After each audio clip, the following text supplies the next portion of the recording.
오늘 우리에게 주시는 하나님 말씀 로마서 12장 1절로 2절 말씀입니다.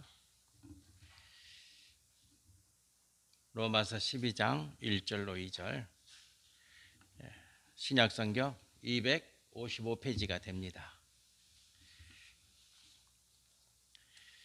1절 2절 말씀 우리 한 목소리로 하나님 말씀을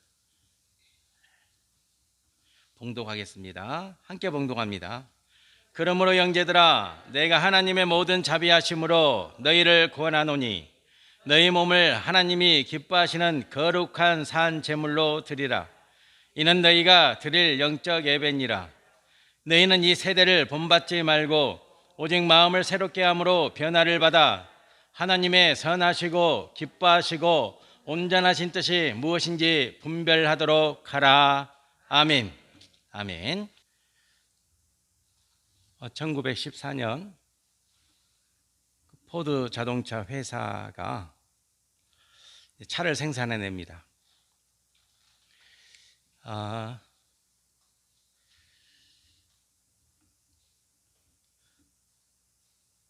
차를 만들면은 이제 그 차를 사는 구매자가 있어야 되잖아요. 요즘은 차가 흔한 세대고 또 거리에 다니다 보면은 참 좋은 차들이 많이 다닙니다. 좋은 세상이죠. 포드 자동차, 포드는 이제 사람 이름이죠. 자동차를 만든 사람 이름. 자동차를 생산하는데 이 포드가 가만히 생각해 보니까 자동차를 생산해내면 그 차를 구매하는 소비자가 있어야 되잖아요. 그런데 포드가 가만히 보니 노동자가 이 월급을 받아서는 도저히 차를 구매할 수가 없는 거예요. 그때 당시 그 임금이 하루에 1달러, 하루에 1달러였어요. 하루에 1달러면은 한 달 30일 계속 일하면 30달러잖아요. 그러니까 하루에 1달러를 받으면 노동자들이 차를 구매할 수가 없다.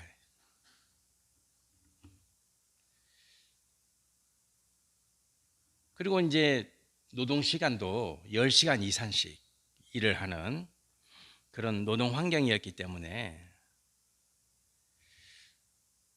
노동자들이 열심히 일해서 요즘처럼 뭐 투잡, 쓰리잡을 할 수도 없는 상황이고 그런 상황에서 노동자들이 어떻게 하면 차를 구매해서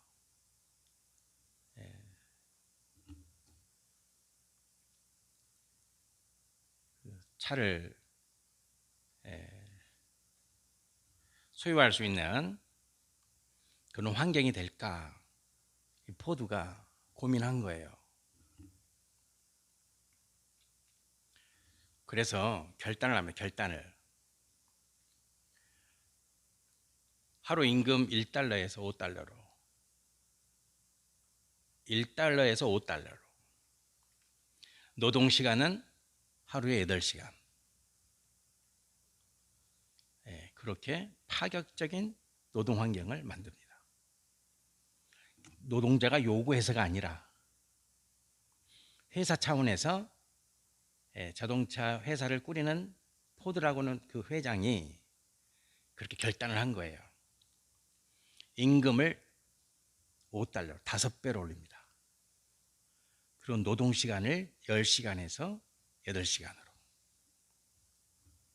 그렇게 파격적인 노동 조건을 변화시키죠. 인식의 변화죠. 인식의 변화. 궁구죠. 궁구. 깊이 생각해서 이 문제를 어떻게 풀 것인가. 깊이 생각해서 방법을 찾아서 대안을 제시해서 문제를 해결해 내는 것이죠. 이게 이제 인식의 변화를 가지고 오는 거죠. 그런데 포드 자동차 회사가 이렇게 노동 환경을 변화시켰어요. 이 변화가 어떤 변화를 몰고 오냐? 두 가지 변화를 몰고 와요. 그건 전혀 예상하지 못했던 변화예요. 포드도 예상치 못했어요. 포드가 단지 인식의 변화를 일으킨 것은 노동자들이 차를 구매할 수 있도록 만들어줘야 되겠다. 이런 인식의 변화가 전혀 예상치 못한 두 가지 물결을 만들어내요. 첫 번째 물결이 뭐냐? 자본주의 시대의 본격적인 도래예요. 미국의 자본주의 시대가 이때부터 활짝 열리는 거예요. 그래서 지금의 미국, 세계 최대 자본주의 국가를 만들어내는 거예요. 그 한 사람의 인식의 변화가. 이 포드라고 하는 이 한 사람의 인식의 변화가. 성도 여러분, 한 사람이 중요해요. 항상 말씀드리지만. 내가 뭘 할 수 있겠어? 그런 사람은 아무것도 못해요. 평생 살아도. 그 사람뿐만 아니라 그 가정은, 그 가문은 아무것도 못해요. 한 사람이 아니니까. 한 사람의 인식의 변화가 그 국가에 자본주의 물결을 만들어내요. 그래서 미국이 최대 자본주의 국가가 되는 거지. 그리고 또 한 가지는 그것보다 더 중요한 사건이 또 일어나죠. 그것은 뭐냐면 그때 당시 러시아를 중심으로 해서 전 유럽 국가에 불어닥친 혁명이 있었어요. 혁명이. 그 혁명이 뭐냐면 볼셰비키아 혁명이에요. 공산주의. 그래서 유럽 많은 국가들이 다 이 볼셰비키아 혁명에 넘어가서 공산주의 국가가 돼요. 폴란드를 비롯해 가지고 많은 유럽 국가들이 공산사회가 된다니까. 공산주의 국가가 돼요. 그때에 지금의 독일도 서독과 동독으로 나뉘죠. 폴란드 다 전 유럽이 이 볼셰비키아 혁명에 휩쓸려요. 공산국가가 된다고. 그 영향이 우리나라까지 왔지만, 그러나 미국은 볼셰비키아 혁명에 안 넘어가죠. 왜? 자본주의 물결이 미국을 뒤덮고 있었으니까. 볼셰비키아 혁명, 공산사회가 미국에 오지 못한 거예요. 한 사람의 인식의 변화가 이런 엄청난 결과를 가져와요. 성도 여러분, 한 사람의 인식의 변화가 여러분뿐만 아니라 여러분 자녀들뿐만 아니라 여러분 가문뿐만 아니라 민족의 변화의 물꼬를 만들어낸다니까. 그걸 아시고 신앙생활 하셔야 돼요. 네, 그걸 아시고. 그래서 오늘 말씀을 사모할 때도 이 말씀이 나를 바꿔서, 이 말씀이 나를 바꿔서 바꿔진 내가 하나님의 도구가 되어서 우리 가정뿐만 아니라 민족의 변화를 만들어내는 그런 도구로 쓰임받게 해달라는 사모함이 있어야 된다. 그게 성도예요. 그 존재가 하나님 나라를 품고 사는 성도예요. 성도. 하나님 나라를 품고 사는 그런 존재의 가치를 오늘 이 시간에 꼭 누리시기를 축복합니다. 그런 소망이 있을 때 여러분과 저가 포드보다 더 위대하게 쓰임받을 수 있다. 확신하십니까? 확신하셔야죠. 뭐 이대로 살다가 막 적당히 살다가 죽지. 성도가 아니죠. 그런 분들은 하나님 나라에 소망을 두고 살아가는 존재가 아니죠. 성도는 내가 하나님의 백성이고 내가 하나님의 도구가 되면 나를 통해서 이 세상을 바꾸시는 하나님의 위대한 섭리를 믿음으로 아멘하는 존재죠. 꼭 기억하시기 바랍니다. 네. 그런 의미에서 오늘 말씀이 성도 여러분과 저를 바꿔서 쓰시되 하나님의 위대한 도구로 쓰임받는 은혜가 임할 줄 믿습니다. 자, 오늘 말씀을 통해서 하나님이 뭘 가장 기뻐하실까? 하나님이 성도 여러분과 저를 통해서 뭘 가장 기뻐하실까? 뭘 가장 원하실까? 오늘 말씀에 하나님이 가장 기뻐하시고 원하시는 것은 예배다. 그래서 우리가 거룩한 성일날 성전에 모이는 거예요. 지금은 불가피하게 코로나 때문에 또 이 자리에 함께하지 못한 성도님들이 여러 가지 영상 매체를 통해서 예배를 드리고 계시지만 하나님이 기뻐하는 예배, 하나님이 가장 하나님의 백성들에게 원하시는 것은 예배라는 이 진리를 꼭 기억하시길 바랍니다. 그래서 어떤 것도 타협해서는 안 돼. 예배와 어떤 것도 바꿔서는 안 돼.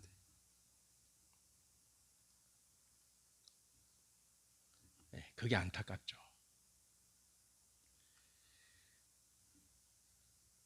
근데 예배인데 하나님이 기뻐하시는 예배는 오늘 단서가 뭐죠? 단서. 무슨 예배입니까?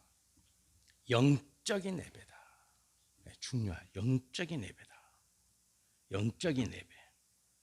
그러니까 성도는 하나님이 원하시는, 하나님이 기뻐하시는 그 예배가 영적인 예배라고 하시는데 그럼 영적인 예배가 뭐냐? 이걸 아셔야죠. 그렇죠? 네, 그냥 예배가 아니잖아. 단서가 붙었잖아요.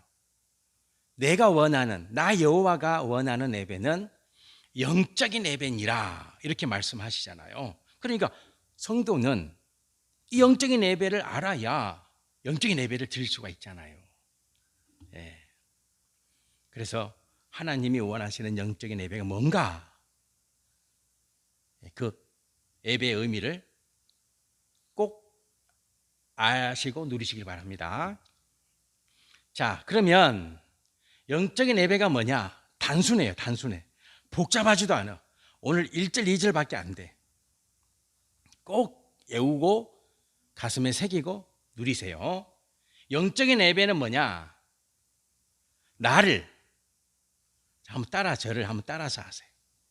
나를 살아있는 거룩한 제물로 하나님께 드리는 것.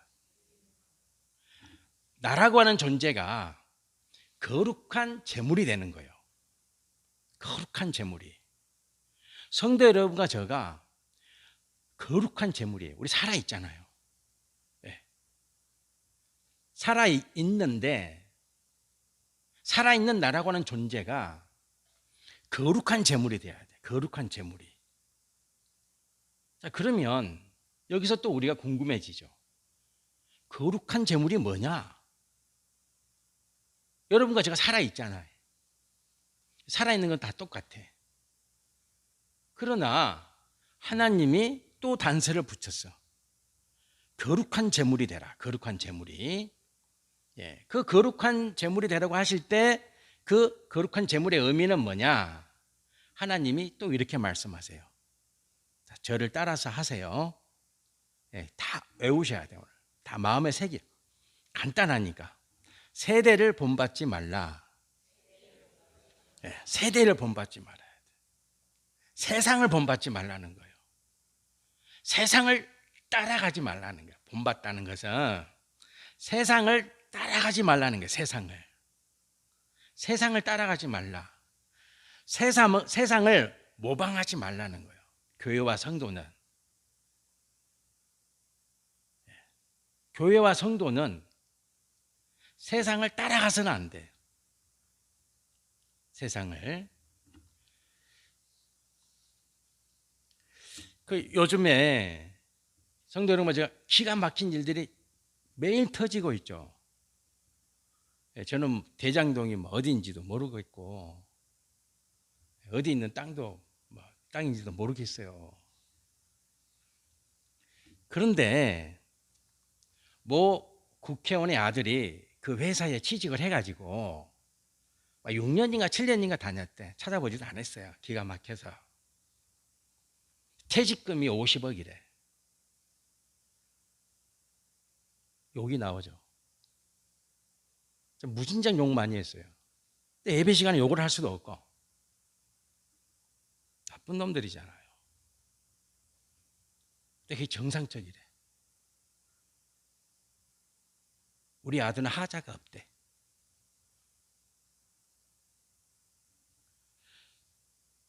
어떻게 직장에서 6년, 7년을 다녔는데 퇴직금이 50억이래.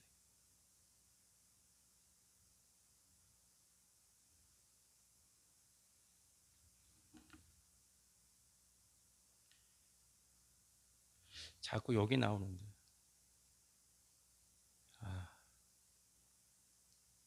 나쁜 놈들이죠.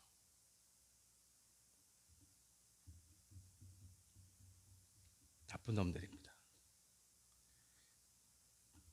우리가 이제 그 사건을 통해서 성도 여러분과 제가 냉철하게 봐야 되죠. 세상의 모든 관심은 뭐예요? 세상의 모든 관심은 돈이죠. 돈이에요. 세상의 모든 관심은 돈이라고. 부인할 수 없어요. 돈입니다.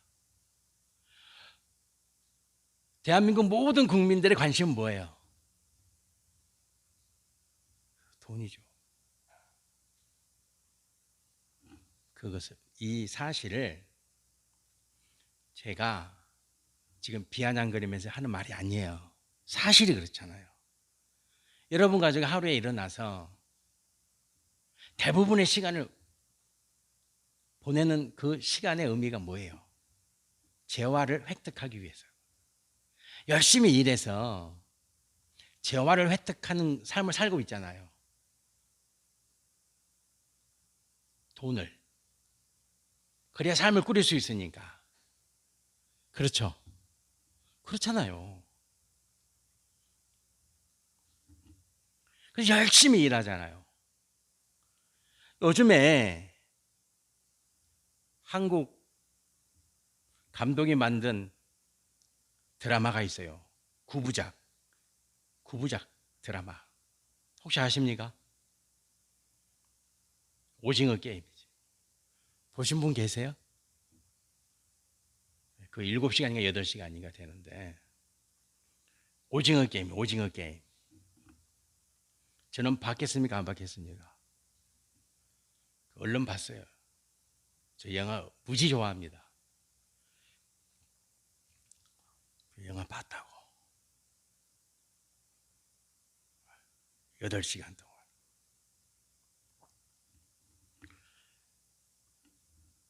그 오징어 게임에 보면 그 게임을 만든 사람 그리고 그 게임의 도구가 되는 사람들이 나오죠. 그 게임을 만든 사람은 돈이 너무 많아가지고 게임을 하는 거예요. 게임을. 그리고 그 게임의 도구가 되는 사람들은 너무 가난해가지고 너무 가난해. 다들 빚쟁이야. 그래가지고 그 게임의 도구가 돼. 돈이 너무 많은 사람은 게임을 만드는 자가 되고, 돈이 한 푼도 없어서 지질이 공상, 그래서 세상에 피할 길이 없어서 어차피 뭐 이래도 죽는 거 저래도 죽는 거 그 게임이나 한판 하자. 그래서 그 게임에 들어가는 거예요. 그 게임의 정원은 465명. 한 사람이 죽을 때마다 1억씩 적립이 돼요. 마지막에 남은 한 사람이 456억을 가져가는 거예요.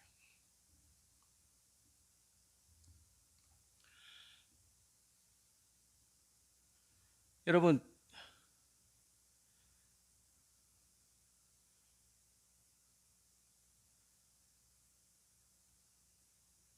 그 유한계급이라는 책이 있어요. 유한계급이라는 책이. 베블린이 쓴 19세기에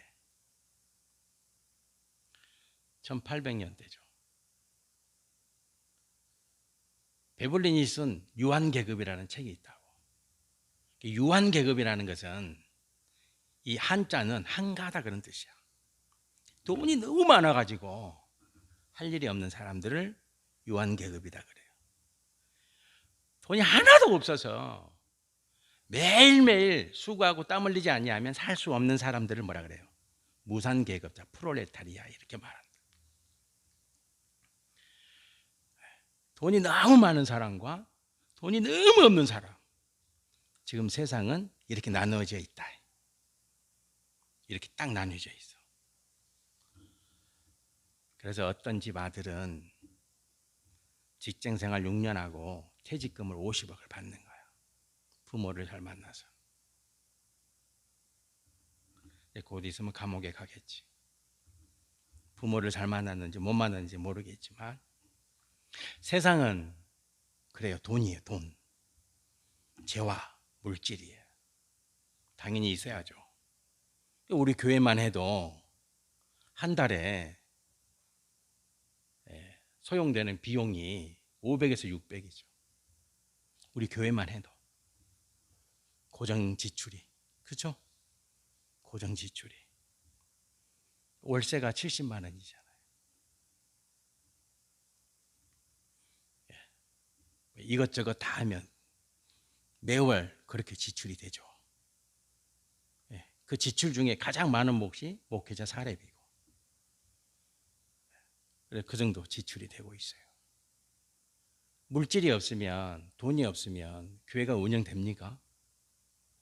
아니, 문 닫아야 돼. 문 닫아야 된다고.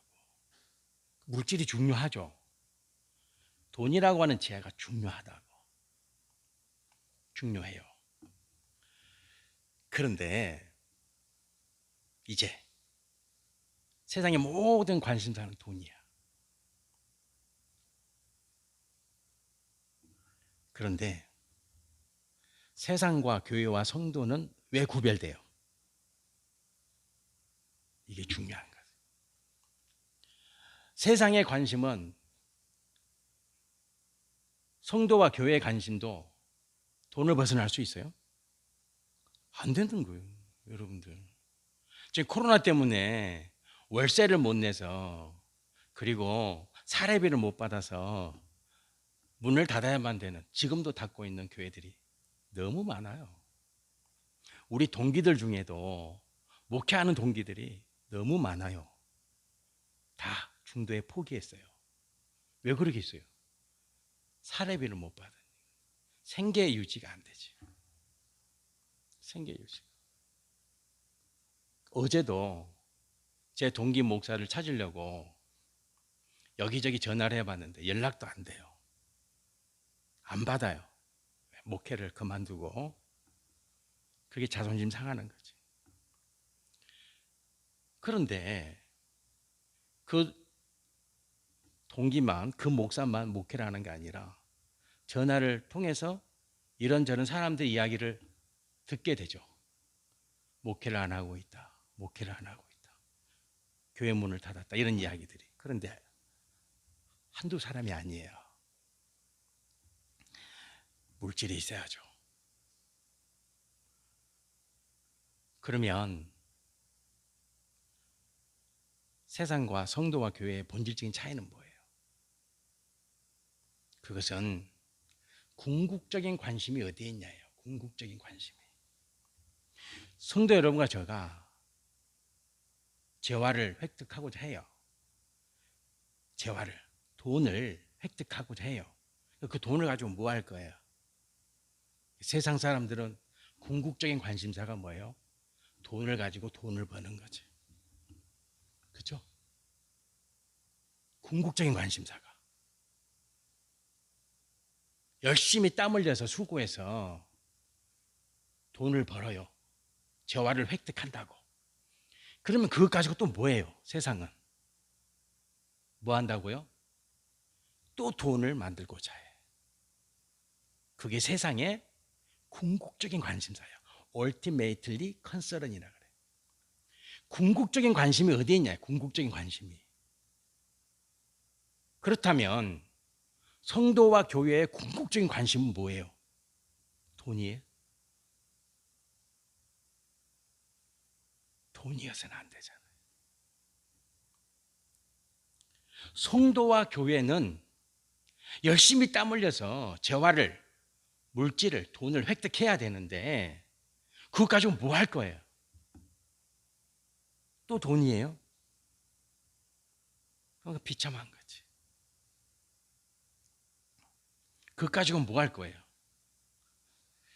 2절에 자, 저를 다시 따라서 하셔야 됩니다. 자, 저를 따라서 해보세요. 하나님의 선하시고 기뻐하시고 온전하신 뜻이 무엇인지 분별하라. 아멘. 이것이 교회와 성도의 궁극적인 의미예요. 교회가 존재해야만 되는 궁극적인 이유. 성도 여러분과 제가 하나님 백성으로서 궁극적으로 살아야 될 삶의 의미가 뭐냐? 여기 있는 거예요. 여기에. 하나님의 선하시고 기뻐하시고 온전한 뜻이 뭐냐 도대체. 이것을 알고 이것을 누리는 것이 거룩한 산재물이다. 그것이 영적 예배다. 찬송을 아름답게 하는 거요? 중요하죠. 저는 워낙 음치라서 박치고 그래서 찬송을 하면은 은혜 받았다는 소리를 별로 못 듣는데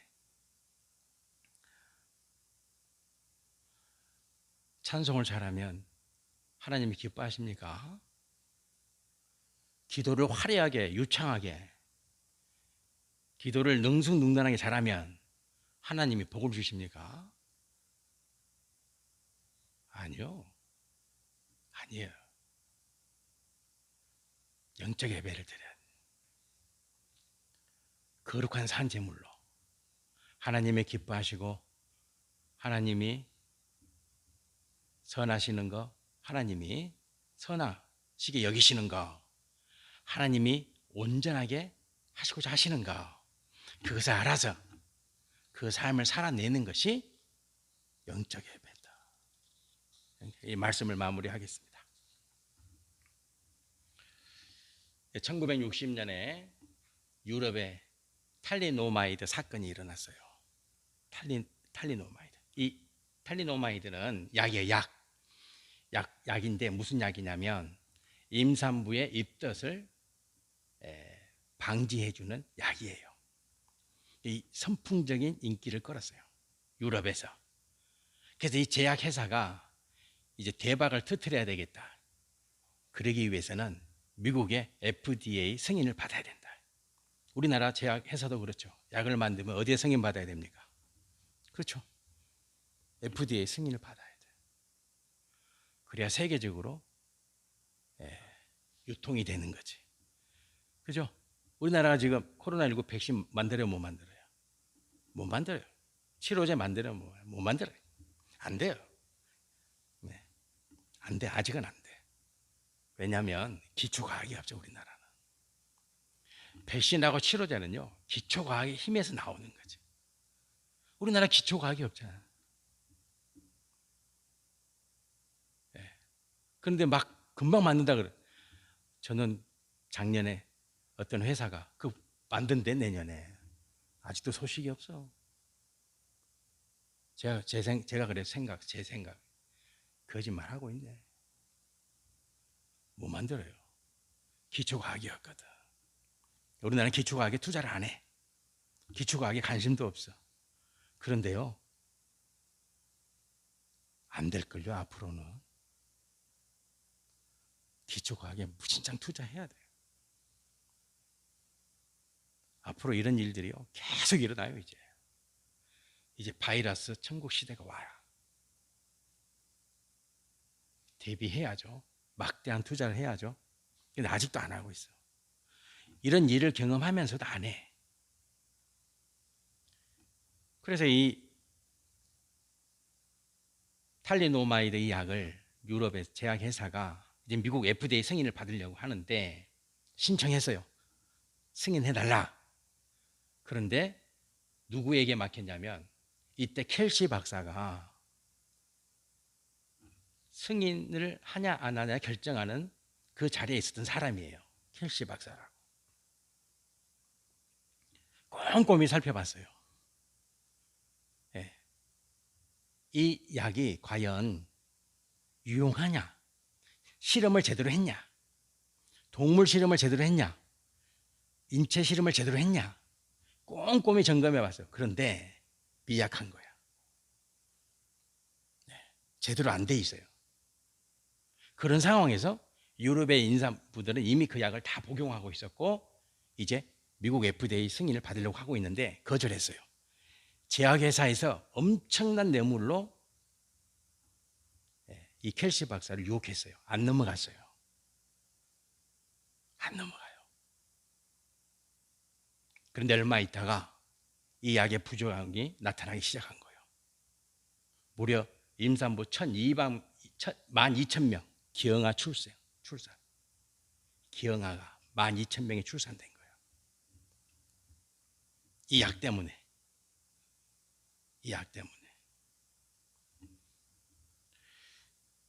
성도 여러분들, 영적인 예배가 뭐예요? 그것은 우리가 성도가, 교회가 살아내야 될 삶의 내용이에요. 뭐가 하나님이 기뻐하시는 일이냐? 뭐가 하나님 보실 때 선한 것이냐? 뭐가 하나님 보실 때 온전한 것이냐? 이것을 아는 것이 거룩한 산 제물이고, 내가 거룩한 산 제물이 되어서 드리는 예배가 영적인 예배다. 그때 하나님이 받으신다는 거예요. 받으시고 축복하신다. 기억하시길 바랍니다. 성도 여러분들, 여러분의 궁극적인 삶의 의미가 뭡니까? 하나님의 기뻐하시고, 하나님의 선하시고, 하나님의 온전하신 것을 내가 알아서 사는 것, 그것이 거룩한 산 제물이요 영적 예배다. 기억하시고 누리시길 축복합니다. 아멘. 기도드리겠습니다. 여호와 하나님 아버지, 주께서는 예배를 원하시는데 그 예배가 찬송하고 손뼉치며 박수하며 기뻐하며 감격해하며 기도하며 할렐루야 외치며 주여 주여 하는 그런 예배가 아니라, 내가 원하는 예배는 영적인 예배니라. 영적인 예배는 너희가 거룩한 산 제물이 되는 것이니라. 거룩한 산 제물은 하나님이 기뻐하시고 선하시고 온전하신 것이 무언가를 알아서 그렇게 삶으로 살아내는 것이니라. 아버지, 우리 장성의 성도가 삶의 궁극적인 의미, 거룩한 산 제물, 하나님이 기뻐하시고 선하시고 온전하신 그것을 알아서 하나님께 날마다 나와 영적 예배 드리는 주의 백성들 다 되게 인도하소서. 예수님 이름으로 기도드립니다. 아멘. 아멘.